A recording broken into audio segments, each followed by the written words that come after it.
Hello friends.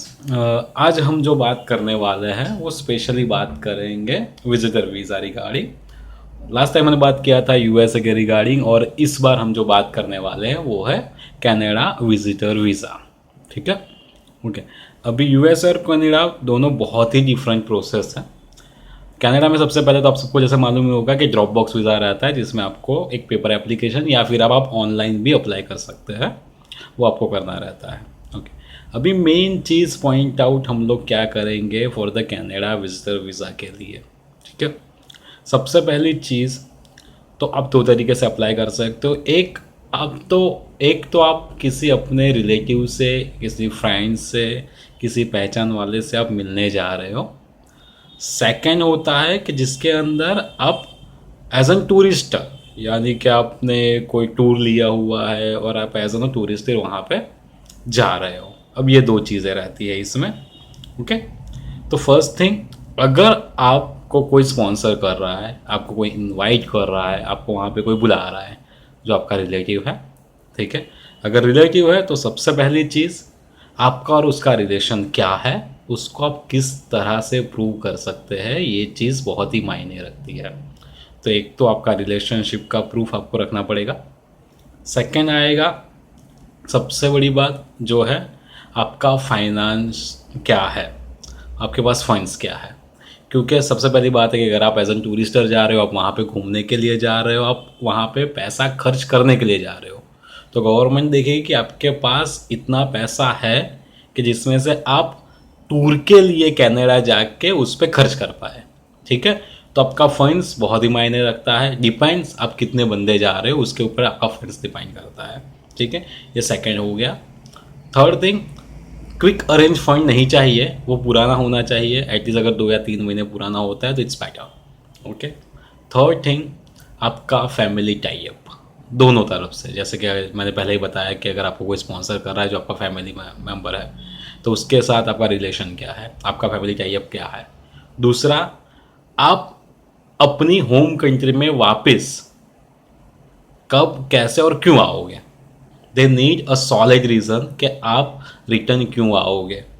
जैसे कि आपके वहाँ, आपके होम कंट्री में आपके मदर फादर है, डिपेंडेंट चाइल्ड है, डिपेंडेंट स्पाउस है, तो आपको उनके लिए एक बार वापस आना पड़ेगा। वो आपकी लायबिलिटी है जिसके लिए आपको वापस आना पड़ेगा। अगर आपके पास ऐसी कोई लायबिलिटीज़ नहीं है तो वीज़ा मिलने का चांसेस आपका कम हो सकता है, ये भी हो सकता है। ओके, अब यहाँ से आगे बढ़ते हैं। जैसे कोई बंदा जा रहा है, कि कोई भी जा रहा है as an a purely tourist base पे, तो आपको ये दिखाना होगा कि आप एज एन अ टूरिस्टर किस तरह से सारा प्लानिंग अरेंज कर रहे हो। आपका एक अच्छा आइटिनरी, आपका प्री बुक्ड होटल्स, और उसके साथ साथ आपका एयर टिकट का आइटिनरी।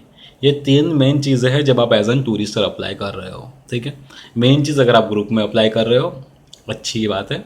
अगर आप एक इंडिविजुअल टूर पे जा रहे हो तो आपको इतने डॉक्यूमेंट्स तो रखने ही रखने हैं। इसके अलावा भी, जैसे कि आपके पास कोई फिक्स असेट्स हो गया, मैं वापस फंड्स पे आ रहा हूँ, कि जैसे कि कोई फिक्स असेट्स हो गया, ठीक है, कोई और आपके पास लिक्विडिटी हो गई, कोई लिक्विड फंड्स हो गया, तो आपको वो भी देखना है। वो भी बहुत मेन चीज़ रहती है। ठीक है, तो मेनली कनाडा टूरिस्ट वीज़ा में एक तो आप ऐसे अप्लाई कर सकते हो कि आपका कोई फैमिली मेम्बर वहाँ पे अवेलेबल है, आपको उससे मिलने जाना है।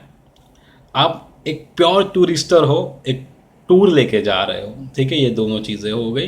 दोनों चीज़ में मेन चीज़ क्या है, अगर आप एज एन अ फैमिली अगर आपको स्पॉन्सर कर रहा है तो उसके स्पॉन्सरिंग का लेटर बेस्ट रहेगा। अगर वहाँ के जस्टिस ऑफ पीस से अगर नोटरी करवा के मंगवा लो ओरिजिनल हार्ड कॉपी, वो ज़्यादा बेटर रहेगा।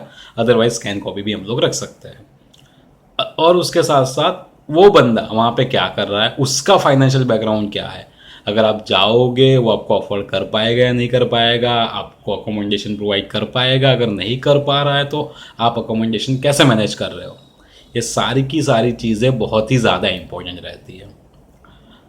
एट द सेम थिंग, अगर आप एज एन टूरिस्ट जा रहे हो तो आपने वहाँ पे रहने के लिए क्या, आपका अकोमोडेशन कैसे अरेंज किया है, आप कौन से होटल में रहने वाले हो, उसका पेडअप हुआ है नहीं हुआ है, आपके पास टूर का आइटिनरी है, आपने प्री प्लान किया है कि आप कहाँ कहाँ घूमने वाले हो, आइटिनरी है आपके पास कि आप कौन सी डेट पे ट्रैवलिंग करोगे, ये सारी चीज़ें मायने रखती है।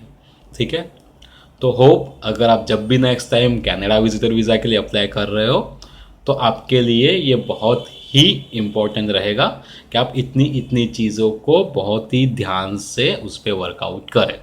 ठीक है, अगर इसके अलावा आपको और कोई गाइडेंस चाहिए तो आप कमेंट में लिख सकते हैं। मेरा नाम है नितेश परमार, और you can also contact me at my YouTube page, और अदरवाइज आप मेरे FB पेज पे भी नितेश परमार करके अगर सर्च करोगे तो आपको मिल जाएगा। Thank you very much.